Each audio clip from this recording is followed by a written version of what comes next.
Hello, friends. Welcome inside, at least for me, Ben Garrett, the Riverland Roofing Studios. Riverland Roofing for all your roofing needs, 662-644-4297, riverlandroofing.com. Our thanks to them, B&A Bank, Allen Samuels Chrysler Dodge Jeep Ram of Oxford, Steve Spire, Drew Moak of USA Benefits Group, Game Day Haircuts, the Hearn Law Firm. So many sponsors and people, including those of you that are joining us in the chat, have supported me and Brad Logan and Zach Berry and Sudu as Talk of Champions has grown exponentially over the last year. And a regular recurring guest on Talk of Champions dating back to when he started as Ole Miss hitting coach in the 2010s, so like 2012. It's Mike Clement, and he hadn't been around for a while, but he joins us now. Hey, buddy, what's up? Why haven't you had me around for a while? Well, you're my friend, and you know, it's a little different now, right? You know. Yeah. Because, like, I'm not going to bring you into a firing squad. It wasn't your fault. But, I mean, the hitting coach, when the hitting's not going well, the first thing people say is, well, get Clem on here. I got some stuff to say. You know what I mean? Fair. So, Fair. It is different, though. What's changed? Listen, number one, those people that want to be on here, number one, I appreciate you trying to protect. But also, we weren't very good. Like, I get it. I understand frustration and part of being a fan is some expectations, and hopefully over my 12 years here we've set a high mark that we weren't meeting, and so I got it. What has changed? A couple things. I think one, some personnel changes, right? We've inserted some guys who have done well what we weren't doing well, and I think two, some of the guys who have stayed in the lineup have made some awesome adjustments. You know, talking specifically, I mean, Federico would be the one out front that I think people can really see, whether you're looking at it statistically or what he's doing.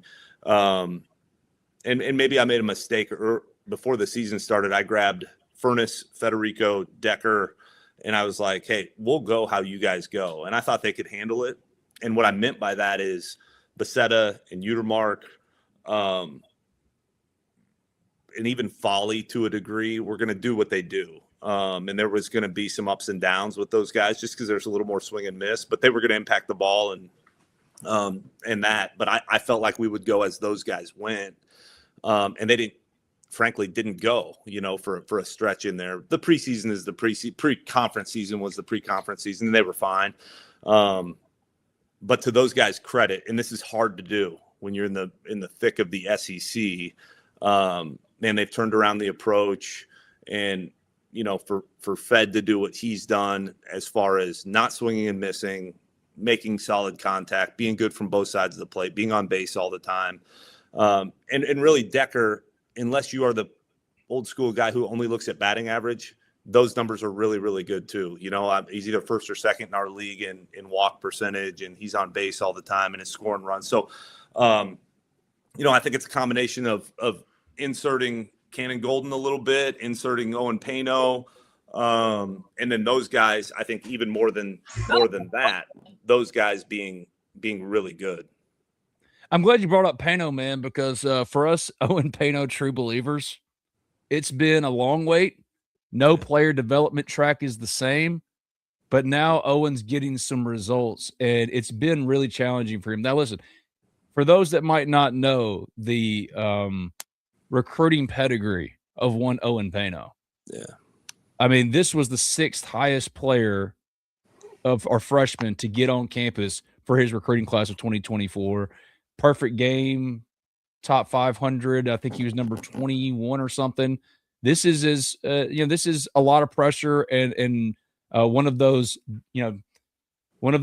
impact freshmen that just took a little bit, but now he's starting to come around, man. What adjustments has he made? What have y'all worked on with him? Has it just been about finally getting some results? Hit 2 home runs last week, stayed hot against Southern Miss, hitting over 300. We all know how difficult it was both at the plate and in the field last year. What is changing for Owen Pano? Is it just simply like Gray and Thomas and all those guys? Tim Moko, he's starting to find his footing, so to speak, even if it took a lot longer than most anyone expected. I certainly think that's part of it. You know, and the hardest thing in baseball in particular, because of the arena that we're playing in, which is different than, you know, almost everywhere else in the country. And there's even tiers to it in our league. I think we're one of 4 or 5 schools that has the, I don't know, white hot spotlight on it. And that baseball's super important to. And that's why we get guys like Pano. But guys react to it differently. And so he's been through it, man, both on and off the field. And like, his story will be a great one to tell. And it's not mine to tell from all perspectives, but on the field, obviously a year ago, going all the way back to his freshman year, he had a pretty solid fall and we felt really good about it.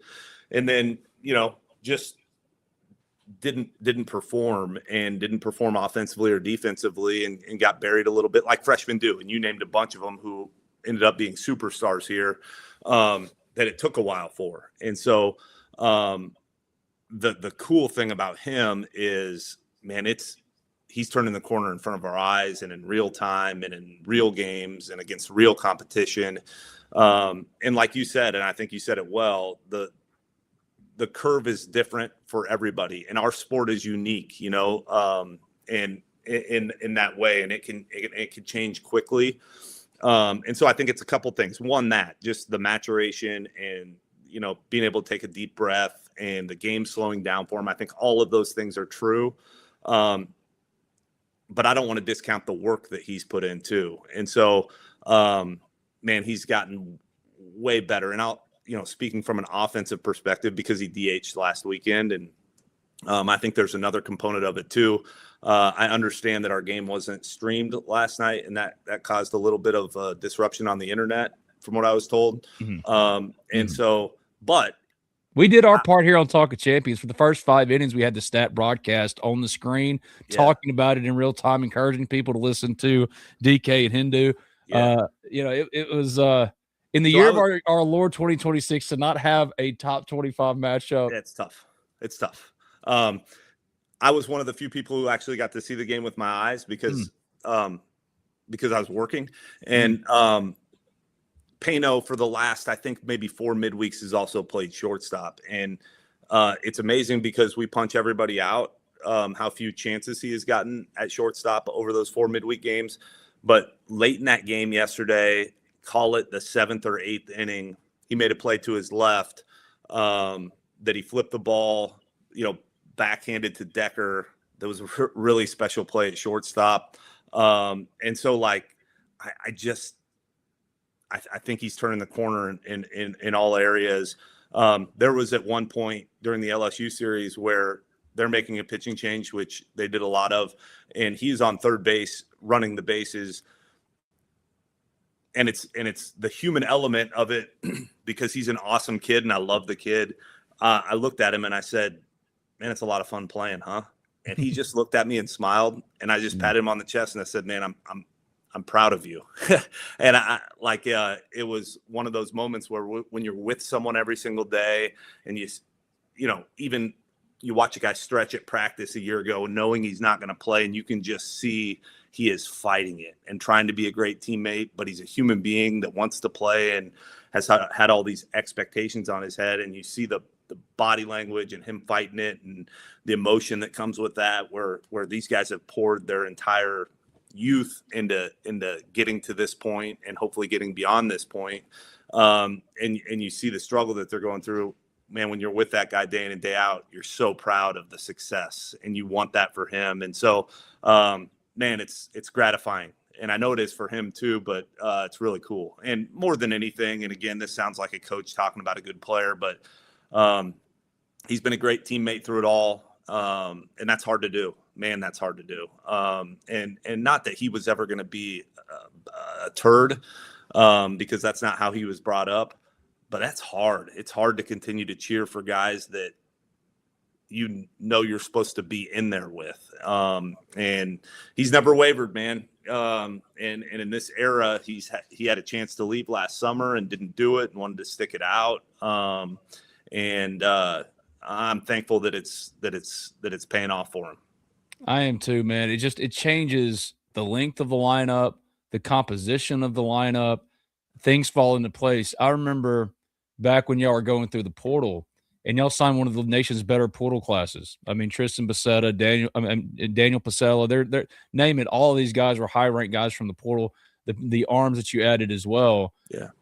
But one thing y'all didn't do was really attack shortstop, because the determination was there's nothing out there available to us that's better than what we have in house if they're playing up to their capability. Yeah, it was still took him a little while, but you see why you start to see the vision now, in my opinion. You know what I mean? Yeah, frankly, a little bit of a calculated risk with that, and obviously, when you're working with the portal and the rev share and the NIL and all of that, there's a balancing act that goes along with it. And it was tough because he and Randall, they hadn't played every day. They hadn't had sustained success, either one of them.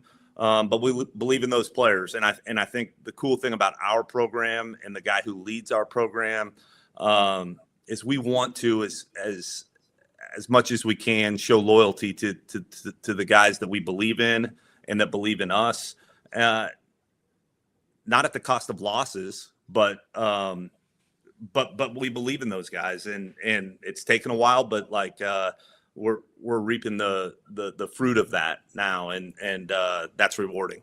See, usually in baseball season, like we said at the top of the show, this is Talk of Champions. I'm Ben Garrett at Spirit Ben on Twitter. That's Mike Clement, Ole Miss Baseball hitting coach. That QR code above Clem's head is for the Ole Miss Spirit, OleMissSpirit.com, and affiliate of On 3. If you sign up today as a new member, you get 50% off an annual subscription. That's the Ole Miss Spirit. We talk about Ole Miss baseball, football, basketball, football recruiting, all things portal, all day, every day at the Ole Miss Spirit. You don't just have to hang out with us for however long we do a podcast on a day-to-day basis here on Talk of Champions. We'd love to see you at the Ole Miss Spirit, OleMissSpirit.com, and affiliate of On 3. But typically, as we said at the start of the show, during baseball season, Clem is like a regular. All right, Clem's my dude. He's my baseball guy. And things were a little different. Things went a little sideways. And then you get something like this from a guy named Matt B. Bald, who you've probably seen on Twitter. Okay, one of your most fierce critics, Clem. Yep. And he comes out with a written apology saying, "Dear Clem, I apologize from every fiber of my body for doubting your coaching abilities." And it goes on from there. This is from John at Matt B. Bald. At the end, he says, "There's a reason you have been at Ole Miss for 12 years, and I am sitting on the couch. This will be the dawn of a new era, and I hope we can start on a new page." Do you want to respond to your greatest hater on Twitter, John? I didn't see that, and then I think it was Fed sent that to me, or maybe he told me about it or whatever. I did see it. I'm going to take it at face value.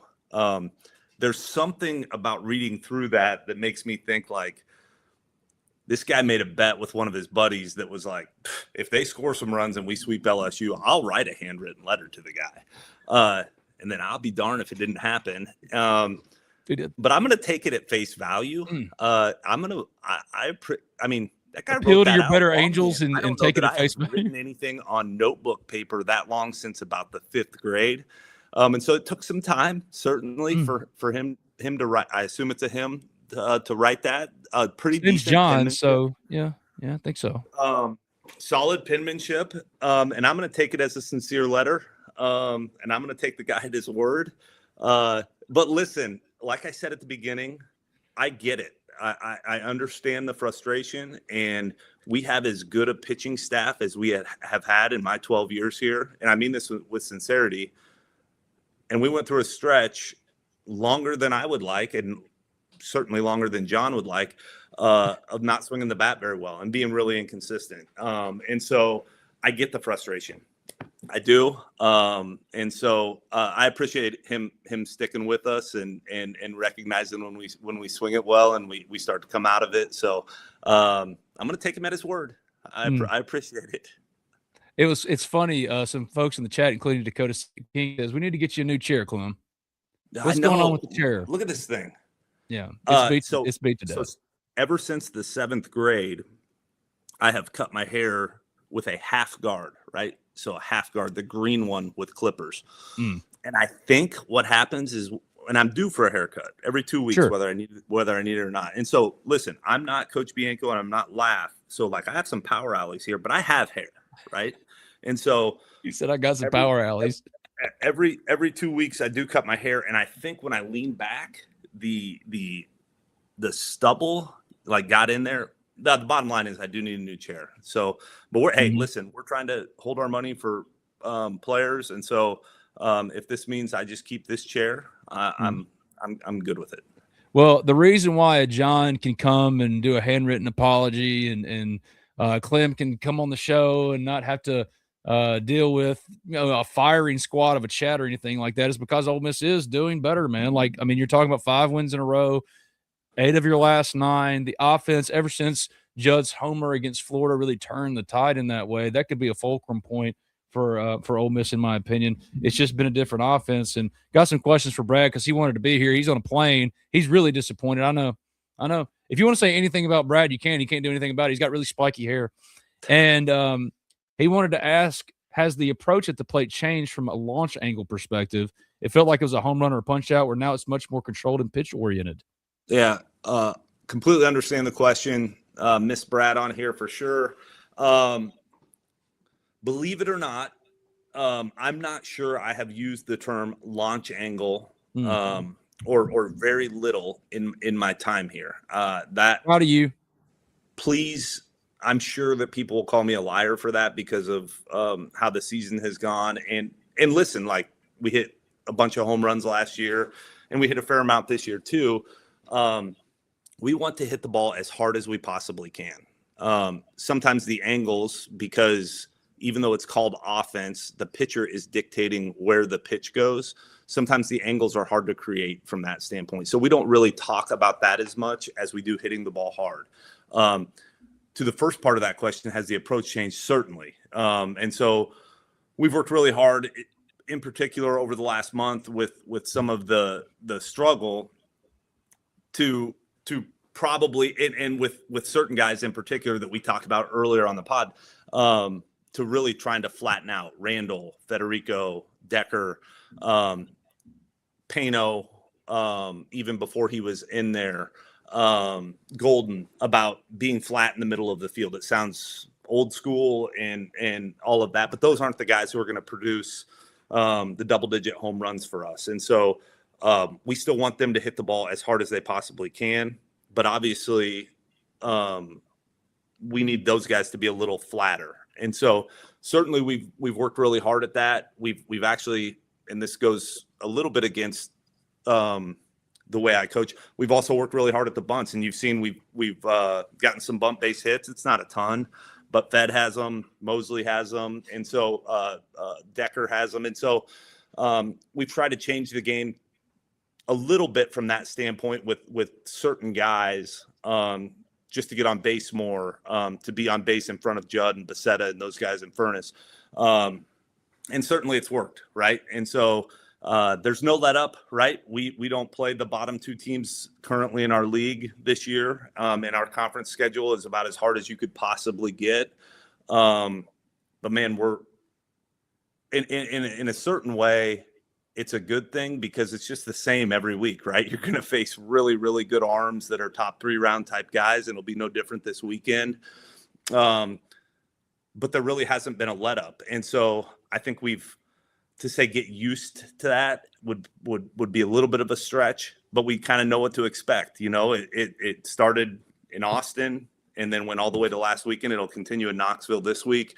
And so I think our guys are settled into a little bit of a rhythm on, hey, it's going to be a really good arm. This is what we need to do to beat them. And they've run off a plan really well. Dakota King wants to know from the chat, how do you tell them to be aggressive early in the count while maintaining discipline to limit chasing? Yeah, that's an awesome question. So the one thing we've done pretty well throughout is we've taken our walks. And so I think we're in the top half in the league in walks, which is huge, right? Especially in that time where we weren't getting very many hits, frankly. But the good in that is we still do have the ability in the middle of our order to hit the ball out of the yard. And so the good thing is we've been able to take those walks. There is certainly a balance in there, and some of it's dictated on pitching.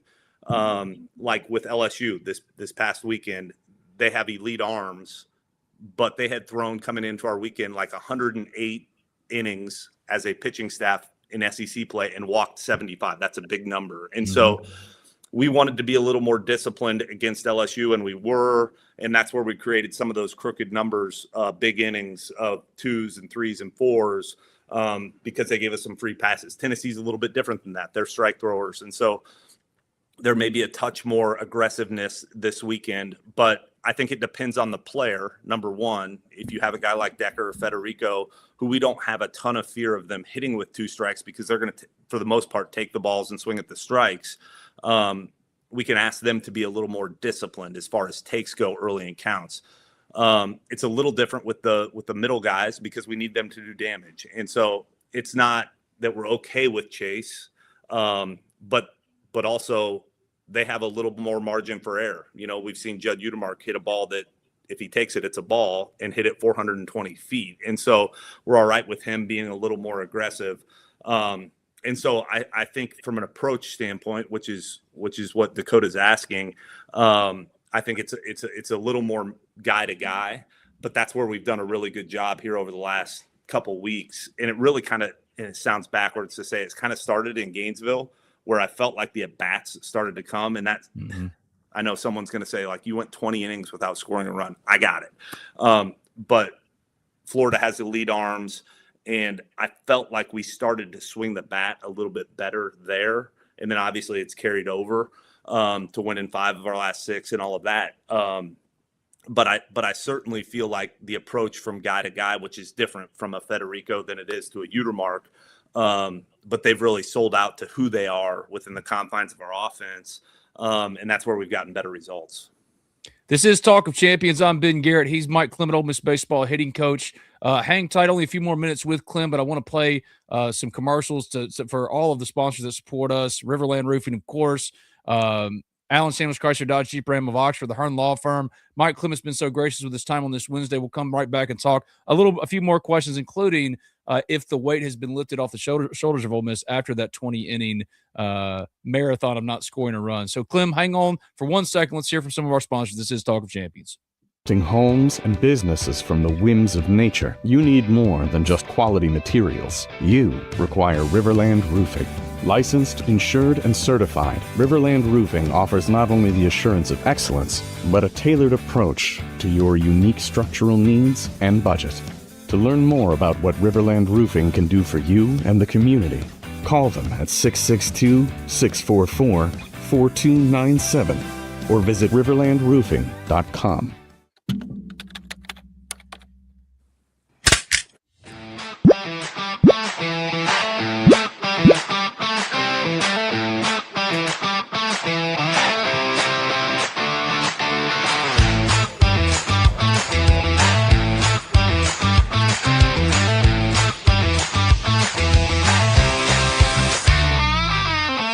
Hey, Rebels, your truck is here. Allen Samuels Chrysler Dodge Jeep Ram in Oxford presents the all-new Ram Rebel. It's Ram, the Rebel way. Send an unmistakable signal. Rebel 24/7. Ram Rebel from your friend in the car business. Allen Samuels Chrysler Dodge Jeep Ram in Oxford. Come by, let's be friends. I'm Warrior Philip Hearn. Raising my family here in Mississippi, I've tried to teach my kids to help others. I learned that from my parents. And as a Mississippi lawyer, I want to help you too. If you're hurt in a traffic accident, 18-wheeler wreck, or have insurance trouble, call 601-720-3541. That's my cell. You call, I'll answer. Let's get started. Make your first call to the Hearn Law Firm today. Our thanks to the Hearn Law Firm, to Allen Samuels, to Riverland Roofing, to B&A Bank, C-Spar, so many that do so much for us here at Talk of Champions. I'm Ben Garrett. That's Ole Miss hitting coach Mike Clement. A few more questions before Clement gets out of here. Brad wanted to know, it feels as though weight was lifted after the team broke the 20-inning drought, undefeated since that time. Do you kind of sense that, a weight being lifted off the shoulders, if you will? Yeah, in a sense. I think, and I think it was less about, in fact, I didn't know it had been 20 innings until after that game. Obviously I knew that we had gotten shut out, but I think it was more the way we won that game 3 in Gainesville. And like you said earlier, Judd hits the ball out of the yard. And then I think everyone knew, hey, if we can get a guy on base, we got Judd coming up. He's got a chance to hit the ball out of the yard. That was the hope, I think for everybody. But what happened after that was more impressive and more indicative of what we've been since then, and what we weren't doing prior to then than anything else. Because if you remember, he hits the ball out of the yard, and then it was Furness single, a walk, a hit by pitch, maybe a sac fly or something like that, and then the Fed base hit up the middle to make it 5-2, and essentially in the game. Like the events that happened after the home run, I think were kind of what unlocked a little bit of what we had been working on, hopefully, and what has happened since that point. And so I'm agreeing with that question that, yes, I would say that happened, but it was really what happened after the home run, because even through struggle, Judd's still hitting home runs, and he's kind of still done his thing and been who he is. And so the more encouraging thing was what happened for 8 hitters after the home run, as opposed to the home run itself for me. And so certainly that made for a good Easter, and a much more enjoyable Sunday off day on Easter Sunday. And then, like you said, man, we've just played really well since that point. And in baseball, it can flip on a dime and all of that. But man, to do what we did, we're going to be, we cannot be a real fun team to play, just because we're so good on the mound and we started to figure it out offensively. It's as good a 3 starters as we've had since I've been here. And then past that, just the depth of our pitching staff. We threw against the top 25 team last night. We threw guys that haven't thrown a ton of innings and really shut down a good Southern Miss team, with some guys who haven't thrown a ton of innings and didn't really use a ton of the weekend type arms, even pin wise. And we just haven't given up much, and that's credit to our pitching staff. They have been about as good as you could hope for. Absolutely. And for the offense to now coming along, I know it's been a lot of work for you. It's been a lot of trials, a lot of frustration, a lot of just trying to figure out stuff that works, but now it is starting to work. And I think one thing that has stuck out to me, Clem, is I love, and you know me better than anybody when it comes to this stuff. I love what Mike has done more often than not, batting Judd and Tristan Bassetta first and second. I'm a big proponent. I don't care about how they look. I want to bat your first 2 hitters first and second. You only lead off once, give them the most at bats. And that's exactly what he's done. And for Mike, it's a little bit different because he is more of a traditionalist when it comes to lineup construction and things of that nature. So to see him take that kind of approach and to see it pay off, it's been really cool. And of course, Judd, you can hit him anywhere. But I think it's showing y'all have been trying things. It's just now you're starting to get some results for all of that, all of the work that you put in that way. Yeah, and he deserves, Coach, I'm talking about, certainly deserves a lot of credit, not just with that. And I would agree with you on that. And we've done that in the past, whether it be, years ago, putting Dillard in the leadoff spot. Mm-hmm. We've never been super married to, hey, we want Vince Coleman leading off and Ozzie Smith hitting second. And I'm not a Cardinals fan. I don't even know why I bring them up. I don't either. When I was 6 years old. But we've never been married to that. And he's been willing to do it. But I think even more than that is we probably, and when we say me, you get stuck in this rut of, hey, these are our 9 guys. And, these are guys that played well in the preseason. They played well in the fall. These are the guys that have, quote, earned it and everything. And to Mike's credit, he has been willing to. Now, again, we weren't very good offensively, frankly, for a stretch there. And so you have to do something. But the willingness to say, hey, Cannon Golden can provide something that we haven't done, and hit a flat line drive and really be able to run. Let's insert him, or the Pano that we talked a bunch about. And then that meant what people forget, taking someone out of the middle of our order, who is struggling. And so those aren't the easiest things to do, but I give him a ton of credit for coming in here and saying, hey, what do you think of this? And that's really flipping it. And but it's paid huge dividends to our offense. And we're doing it a little bit different way. We're manufacturing more runs. We may not be hitting as many balls out of the yard because you're taking a guy like Reuter out who has the potential to hit home runs and putting a guy like Golden in and Pano in. And Pano's hit balls out of the yard, but it's not like he's the guy that you expect to hit 20 home runs. And so we've gone about it a little different way. We've manufactured some things. We've moved runners. And it's really paid off for us because we still have those guys in the middle that can change the score with one swing. And so the dynamic has balanced out and we've been so much better. Well, I think the one thing that was most impressive about last night was the convincing nature of the win. That's a quality team. I don't know what D1 baseball is doing outside of trolling to leave Ole Miss at number 25. I'm not even asking you about that. I just wanted to get that in. Especially when you got a team that Ole Miss beat at their place, jumping them to get to number 20 in Florida. Arkansas with a lesser resume, worse RPI and strength of schedule, being ranked 16th. Again, not talking about that, just mentioning that it did happen.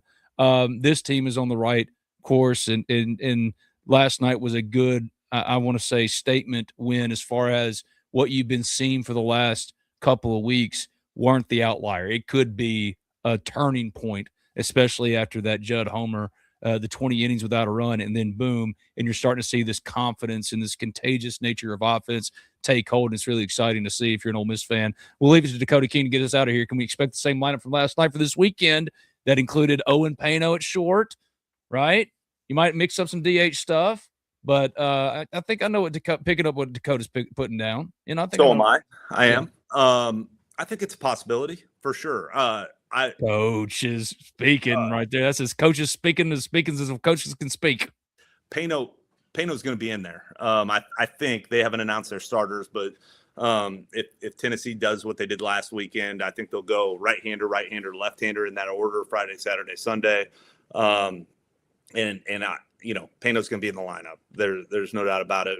We're not, save injury, we're not taking him out of there, especially against those right-handers. So he's certainly in there. I think that question was maybe more geared towards if he plays defensively or not. And I don't necessarily, we got a couple days. I don't necessarily know the answer to that yet. But certainly he's making a case for it. And so that's credit to him. And we have some decisions to make from that standpoint. But I would guess Golden back in there against right-handers, and he provides a little spark and plays the game really hard. So, you need to mix it up when you're not swinging it well. And then when you start to swing it well, you better keep some continuity to it too. And we've seen that over the years. Thankfully, I've been here for 12 years. We've seen more of that consistency than we have not, thankfully. And so hopefully we're on the right track. You got to ride it until it bucks you, man. I mean, if it's going good, you just don't say shit. You roll it out there and let it see what, and see where it takes. I couldn't get the photo pulled up, but Brad sent it to me.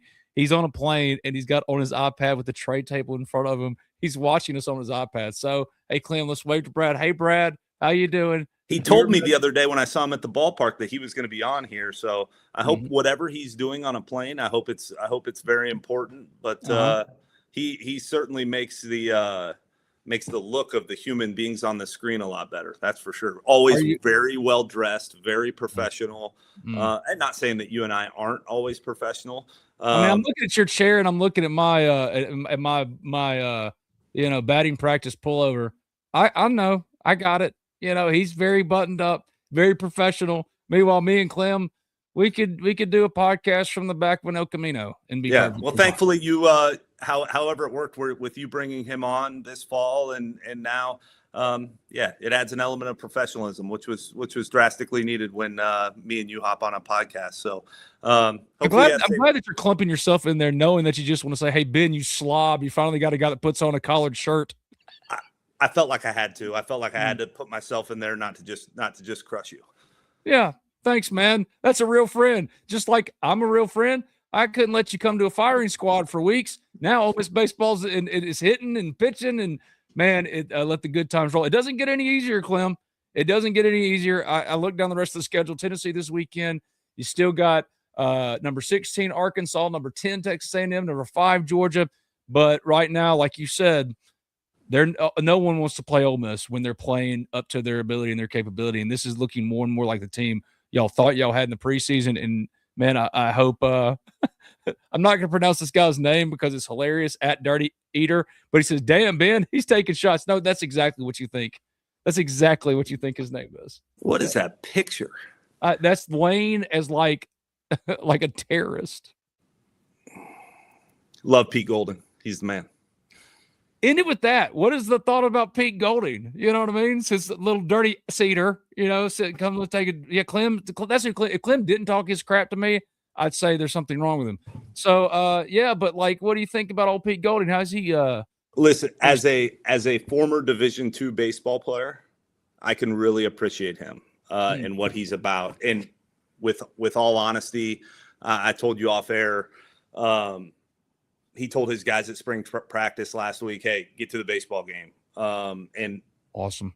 When you're a football coach in an athletic department at this level is like that. I saw him tee off for Malloy's something or other last week. When your football coach is all in on all sports, it provides something pretty special for the athletic department, because football drives it, right? Like, it doesn't matter where you're at. If you're in our league, football is the front page to the newspaper, and that's the lens which people look into our athletic department through.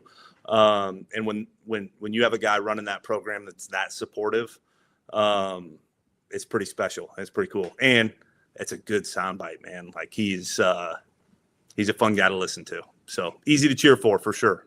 Yep. It's crazy what it's like when it's about the we and not about the me all day, every day. This has been Talk of Champions. I'm Ben Garrett at Spirit Ben on Twitter. He's Mike Clement, Ole Miss baseball hitting coach. Thank you for coming on, my friend. We'll do it again. You got it.